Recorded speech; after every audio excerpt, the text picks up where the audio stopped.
اس طرح ناظرین اسے ایک اور پہلو سے بھی قرآن سے آپ کے سامنے رکھتے ہیں جو کہ انتہائی دہلا کر رکھ دینے والا پہلو ہے۔ اللہ سبحانہ و تعالیٰ نے قرآن میں دو ٹوک الفاظ میں اس بات کی تردید کر دی کہ سورج جو بھی کرتا نظر آ رہا ہے اس میں رائی برابر بھی رد و بدل کرے گا۔ انتہائی سختی کے ساتھ ایسے تردید کی ہے کہ جیسے کوئی یہ دعویٰ کر رہا ہو کہ سورج میں تبدیلی واقع ہوگی، سورج الٹا گھومنا شروع کر دے گا یا الٹا گھومتا دکھائی دے گا۔ اللہ سبحانہ و تعالیٰ نے اس بات کی انتہائی سختی کے ساتھ بالکل کھلم کھلا دو ٹوک الفاظ میں تردید کر دی۔ اس وقت سکرین پر آپ کو سورہ یاسین کی آیت 38 نظر آ رہی ہے، جس میں اللہ سبحانہ تعالیٰ کا قول ہے وَالشَّمْسُ تَجْرِي لِمُسْتَقَرٍّ لَهَا ذَلِكَ تَقْدِيرُ الْعَزِيزِ الْعَلِيمِ، اور سورج جو اعمال وہ کر رہا ہے، وہ بہ رہا ہے، وہ خلا میں تیر رہا ہے، اس کے لیے جو اس کا مستقر ہے، اس کا جو مستقر ہے وہ تقدیر العزیز العلیم ہے، یعنی وہ پورے علم کے ساتھ، انتہائی باریکی کے ساتھ، حساب کتاب کے ساتھ جو اس کے لیے طے کر دیا گیا۔ سورج جو کر رہا ہے، جو کرتا ہوا دکھائی دے رہا ہے، وہ اللہ نے پورے علم کے ساتھ، پورے حساب کتاب کے ساتھ، پوری کیلکولیشن کے ساتھ طے کر دیا، اس میں رائی برابر بھی تبدیلی نہیں ہو سکتی۔ سورج وہی کر رہا ہے جو اللہ نے طے کر دیا۔ پھر آگے اگلی آیت نمبر 39 وَالْقَمَرَ قَدَّرْنَاهُ مَنَازِلَ حَتَّى عَادَ كَالْعُرْجُونِ الْقَدِيمِ، اور چاند تھا ہم نے قدر میں کر دیا، یعنی پورے حساب کتاب سے، پوری کیلکولیشن سے طے کر دی چاند کی منازل، یہاں تک کہ وہ اوپر کو منازل طے کرتا ہوا اسی حالت میں چلا جاتا ہے جیسے پہلی حالت میں تھا، یعنی جیسے چاند نکلتا ہے تو باریک کمان کی صورت میں نظر آتا ہے، یہ اس کی پہلی منزل ہوتی ہے، یوں اگلی منزل پر وہ پہلے سے موٹا نظر آتا ہے، زیادہ روشن نظر آتا ہے، یہاں تک کہ وہ مکمل روشن نظر آتا ہے۔ پھر وہ واپسی کا سفر شروع نہیں کرتا بلکہ آگے ہی کی منازل طے کرتا ہے، لیکن وہ آگے کی منازل اس کی پرانی گزشتہ منازل کی طرح ہوتی ہیں، جیسے وہ غائب سے بڑھتا بڑھتا مکمل روشن ہوا،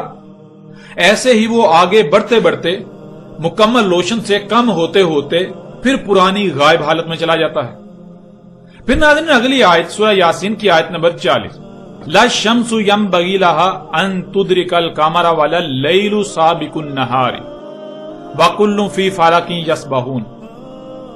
نہیں ہے سورج کے لیے بغاوت، یعنی سورج جو کر رہا ہے سورج وہی کرتا رہے گا، اس میں رائی برابر بھی تبدیلی یا رد و بدل کا تصور بھی نہیں کیا جا سکتا۔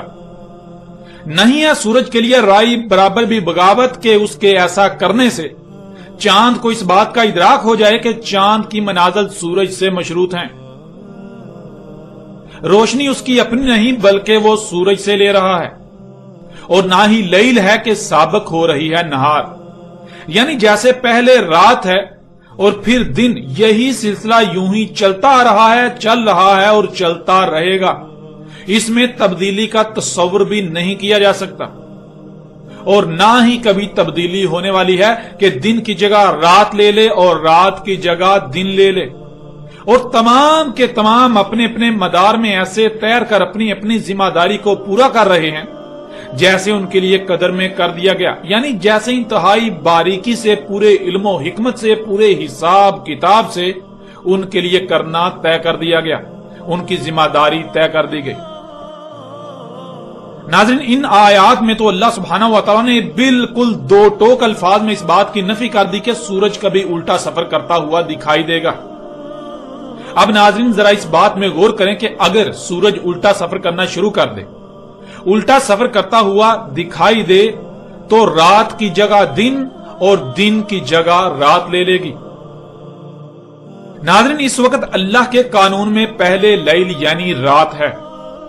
اور اس بات کو ناظرین آپ یوں بھی جانتے ہیں کہ جب بھی آپ اسلامی تاریخ کو دیکھتے ہیں تو اسلامی تاریخ میں دن کی ابتدا مغرب سے سورج کے غروب ہو جانے سے، چاند کے نکلنے سے ہوتی ہے۔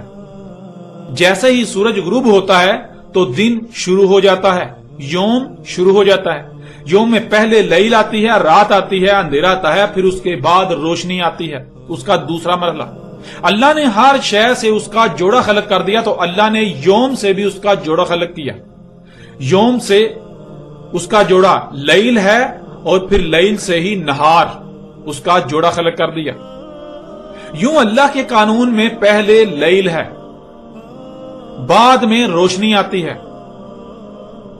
یعنی آپ اگر کہیں پر بھی دیکھیں، کہیں پر بھی جائیں تو پہلے جب آپ جائیں گے تو وہاں پر اندھیرا ہوگا،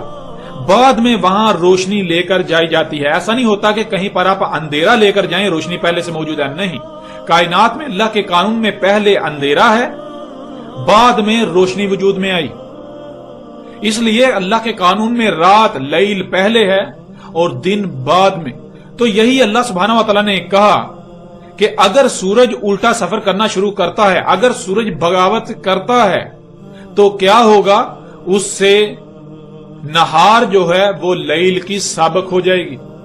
یعنی اللہ کے قانون میں لیل رات پہلے ہے، لیکن اگر سورج الٹا گھومتا ہے تو رات کی بجائے دن پہلے آ جائے گا اور رات بعد میں چلی جائے گی۔ آپ اس آیت میں دیکھیں تو اس آیت میں اللہ سبحانہ وتعالی نے بہت ہی سختی کے ساتھ اس بات کی تردید کر دی، وَلَلَّيْلُ سَابِقُ النَّهَارِ، اور نہ ہی لیل ہے سابق ہو رہی ہے نہار۔ یعنی اللہ کے قانون میں پہلے لیل ہے، بعد میں نہار۔ اللہ کے قانون میں رات سابق ہے، دن نہیں۔ یہی سلسلہ چلتا رہے گا، کبھی ایسا نہیں ہونے والا کہ سورج الٹا سفر کرنا شروع کر دے، سورج الٹا گھومتا ہوا دکھائی دے تو جو دن ہے وہ لیل کا سابق ہو جائے، یعنی دن پہلے آ جائے اور رات بعد میں چلی جائے۔ ناظرین، یہ چونکا دینے والی آیت ہے۔ اس میں اللہ سبحانہ و تعالیٰ نے دو ٹوک الفاظ میں بالکل کھلم کھلا ایسے لوگوں کے عقیدے کا، ان کی سوچ و نظریے کا رد کر دیا جو یہ کہتے ہیں کہ سورج مغرب سے طلوع ہونے سے مراد سورج الٹا سفر کرتا دکھائی دے گا، یوں پہلے دن اور بعد میں رات ہوگی۔ اللہ سبحانہ و تعالیٰ نے انتہائی سختی کے ساتھ اس بات کا رد کر دیا اور بالکل کھول کر اعلان کر دیا کہ سورج جو کر رہا ہے ایسا ہی کرتا رہے گا، سورج میں کوئی بھی تبدیلی نہیں ہونے والی، سورج کسی قسم کی کوئی بغاوت نہیں کرنے والا، سورج اپنی مرضی نہیں کرنے والا، سورج جو کر رہا ہے اس میں تبدیلی نہیں کرنے والا، وہ الٹا سفر کرتا دکھائی دینے والا نہیں ہے، جس سے رات کی بجائے دن پہلے ہو جائے اور دن کی بجائے رات بعد میں چلی جائے۔ اللہ نے رات کو پہلے اور دن کو اس کے بعد کیا تو یہی سلسلہ چلتا رہے گا، یہ سلسلہ کبھی بدلنے والا نہیں ہے۔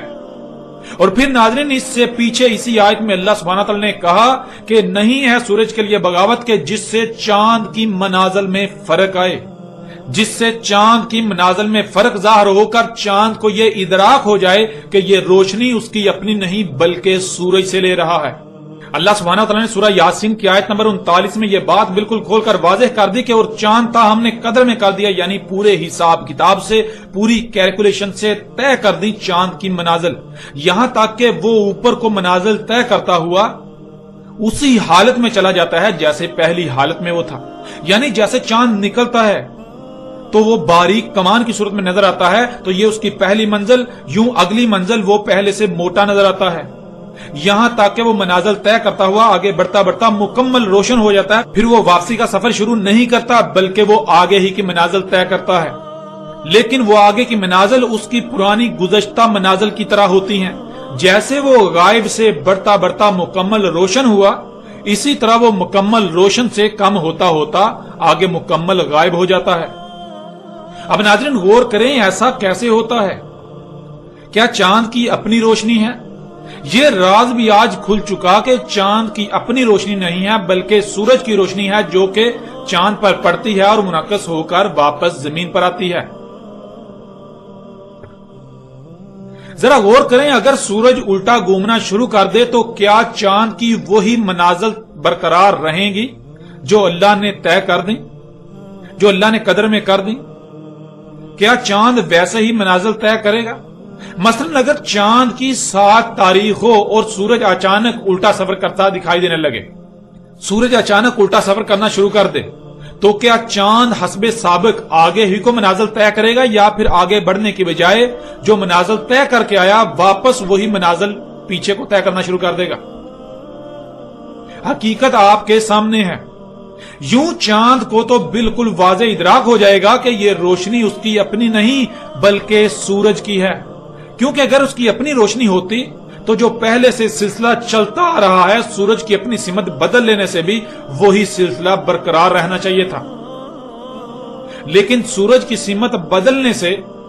یا سورج کی سمت بدلتے ہی خواہ وہ زمین کے گھومنے سے ہوا یا جیسے بھی ہوا، اس کی منازل آگے بڑھنے کے بجائے بدل کر واپس طے ہونا شروع ہو گئی۔ یوں چاند کو ادراک ہو گیا کہ اس کی منازل سورج سے مشروط ہیں، یوں چاند کو یہ ادراک ہو گیا کہ روشنی اس کی اپنی نہیں بلکہ سورج کی روشنی اس پر پڑ رہی ہے، اور اللہ نے کہا کہ ایسا ہونا اللہ میں قدر میں کیا ہی نہیں، اس لیے ایسا کبھی ہو ہی نہیں سکتا کہ سورج کوئی تبدیلی کرے، سورج میں تم کوئی تبدیلی دیکھو جس سے چاند کو یہ ادراک ہو جائے یا چاند کی منازل پر کوئی فرق پڑے، چاند کی منازل پر کوئی فرق پڑے جس سے چاند کو یہ ادراک ہو جائے کہ یہ روشنی اس کی اپنی نہیں ہے، یہ منازل اس کی سورج سے مشروط ہیں، ایسا کبھی نہیں ہوگا۔ تم جو ایسا کہتے ہو کہ سورج اپنی اس لائن کو چھوڑ دے گا، اس میں تبدیلی کرے گا، سورج بغاوت کرتے ہوئے الٹا گھومنا شروع کر دے گا، تو ایسا ممکن ہی نہیں ہے، ایسا کبھی نہیں ہونے والا، ایسا کبھی نہیں ہونے والا کہ سورج جو کر رہا ہے اس میں کوئی ایسی تبدیلی نظر آئے کہ جس سے چاند کی منازل پر اثر پڑے۔ اللہ نے ہر ایک کی اجل مسمى خلق کر دی، اور اجل مسمى تک کوئی کسی قسم کی کہیں بھی کائنات میں تم تبدیلی ہوتی ہوئی نہیں پاؤ گے، تم اللہ کی سنت میں تبدیلی ہوتی ہوئی نہیں پاؤ گے، تم سورج میں چاند میں کسی قسم کی تبدیلی نہیں پاؤ گے ان کی ذمہ داری میں۔ پھر ناظرین آگے اللہ سبحانہ وتعالی نے تمام کے تمام کا ذکر کیا کہ جتنے بھی ستارے اور سیارے ہیں تمام کے تمام اپنے مدار میں رہتے ہوئے ایسے تیر رہے ہیں جیسے تیرنا ان کے لیے طے کر دیا، جس سے ان پر عائد ذمہ داری پوری ہو رہی ہے اور کائنات کا نظام چل رہا ہے۔ کوئی ایک بھی اپنے مدار سے ہٹنے والا نہیں ہے، کوئی ایک بھی اپنے مدار میں الٹی طرف بہنے والا نہیں ہے، اور نہ ہی کبھی ایسا ہونے والا ہے، نہ ہی ایسا ہو سکتا ہے۔ ناظرین یہ آیات تو چونکا کے رکھ دینے والی ہیں، ان آیات میں تو اللہ سبحانہ و تعالیٰ نے بالکل کھول کر دو ٹوک الفاظ میں سختی کے ساتھ اس بات کی نفی کر دی کہ سورج جو کر رہا ہے اس میں کبھی تمہیں تبدیلی نظر آئے گی کہ وہ بغاوت کرے گا، وہ الٹا گھومنا شروع کرے گا، جس کی وجہ سے رات کی بجائے دن اور دن کی بجائے رات ہونا شروع ہو جائے، یعنی جس کی وجہ سے جب سورج الٹا گھومے گا تو ظاہر ہے رات کی بجائے پہلے دن ہوگا اور دن کی بجائے پھر رات بعد میں چلی جائے گی، رات کی جگہ دن لے لے گا اور دن کی جگہ رات لے لے، ایسا کبھی نہیں ہونے والا۔ ناظرین قرآن کی یہ آیات ایسے تمام لوگوں کے لیے نہ صرف حق کی طرف دعوت ہے بلکہ انہیں کھلم کھلا چیلنج ہے کہ اگر تم اپنے ان باطل نظریات پر قائم رہتے ہو تو آؤ اپنے باطل نظریات کو سچا ثابت کر کے دکھاؤ۔ اللہ سبحانہ و تعالیٰ نے بالکل سچ کہا تھا کہ اکثریت جو ہے جب ان پر قرآن کھولا جاتا ہے، جب ان کے اوپر قرآن کھولا جاتا ہے، واضح کیا جاتا ہے، آیات کو بیان کیا جاتا ہے تو یہ جھگڑا کرتے ہیں۔ انسانوں کی اکثریت آگے سے نہیں مانتی، وہ کہتی ہے نہیں ہم جو کہہ رہے ہیں وہ سچ ہے، اپنے عقائد و نظریات کو قرآن پر ترجیح دیتے ہیں، اور آج یہ حقائق ہر لحاظ سے آپ کے سامنے ہیں۔ ناظرین اب حقیقت ہر لحاظ سے، حق ہر لحاظ سے آپ کے سامنے ہے، حق آپ پر کھول کھول کر واضح کر دیا گیا، اب ماننا یا نہ ماننا، تسلیم کرنا یا نہ کرنا یہ آپ کے اپنے اختیار میں ہے۔ آپ چاہیں تو حق کو تسلیم کرتے ہوئے دنیا و آخرت میں فلاح کا سودا کریں، اور چاہیں تو حق ہر لحاظ سے کھل جانے کے بعد اس کو رد کرتے ہوئے، اس کا انکار کرتے ہوئے، اس کا کفر کرتے ہوئے دنیا اور آخرت میں ہلاکت کا سودا کریں۔ یہ فیصلہ آپ کو خود کرنا ہے، یہ فیصلہ آپ کے اپنے اختیار میں ہے، لیکن ایک بات کان کھول کر سن لیں، ایک بات جان لیں کہ وہ ذات کچھ بھی کرتی ہے تو وہ بے مقصد نہیں کرتی، اس کے قانون میں اس کائنات میں کچھ بھی بے مقصد نہیں ہے، سب کچھ حق کے ساتھ ہوتا ہے۔ اگر آج یہ حق وہ ذات آپ پر واضح کر رہی ہے، آج یہ حق وہ ذات آپ پر واضح کر رہی ہے تو اس کا مطلب ہرگز یہ نہیں ہے کہ اس کا کوئی مقصد نہیں ہے، حق ہوتا ہی ماننے کے لیے ہے،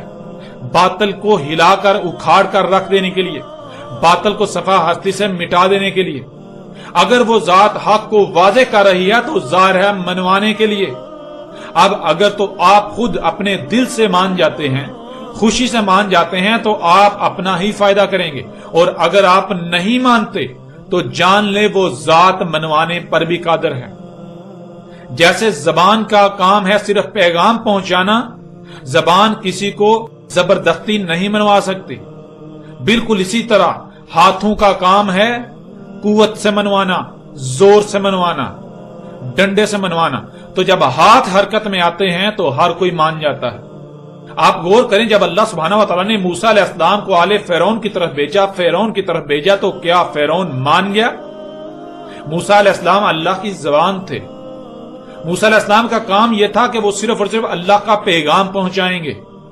تو جب زبان سے کہا گیا، حق واضح کیا گیا، تو کیا آل فرعون نے مان لیا؟ نہیں مانا۔ تو کیا اس کے بعد اللہ حق واضح کرنے کے بعد، ان کے نام ماننے کے بعد خاموش ہو گیا؟ کیا معاملہ وہیں پر ختم ہو گیا؟ نہیں، بلکہ جب زبان اپنا کام کر چکی، اپنی ذمہ داری پوری کر چکی، تو پھر اللہ کا ہاتھ، اللہ کا ید حرکت میں آیا۔ جب اللہ کا ید، اللہ کا ہاتھ حرکت میں آیا تو کیا پھر بھی آل فرعون اور فرعون نہیں مانے؟ کیا تب بھی ماننے سے انکار کرتے رہے، یا پھر تب وہ چیخ چیخ کر ماننے کا اعلان کر رہے تھے لیکن تب ماننا کوئی نفع نہ دیا؟ بالکل ایسا ہی ناظرین، آج زبان سے یہ حق واضح کیا جا رہا ہے، دعوت دی جا رہی ہے کہ مان جاؤ، مان جاؤ، مان جاؤ۔ جس دن زبان اپنی ذمہ داری مکمل کر لے گی،